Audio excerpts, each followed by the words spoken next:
ये आवाज़ आती है,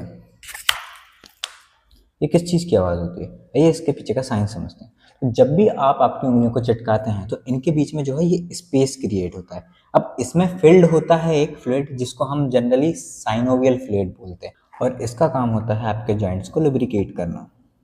आपकी उंगलियां चटकाने से इनमें प्रेशर डिफरेंस क्रिएट होता है। प्रेशर डिफरेंस के कारण क्या होता है, गैस बबल्स बनते हैं, और गैस बबल्स जनरली ये नाइट्रोजन के होते हैं। इनको बबल्स को फिर से डिसॉल्व होने में लगभग 20 मिनट का टाइम लगता है, और इसीलिए सेम फिंगर को आप फिर से नहीं चिटका पाते हैं।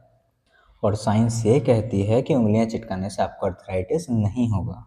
रीजन, क्योंकि ये जो है नाइट्रोजन गैस के बबल्स हैं जो कि फूटते हैं, और इसीलिए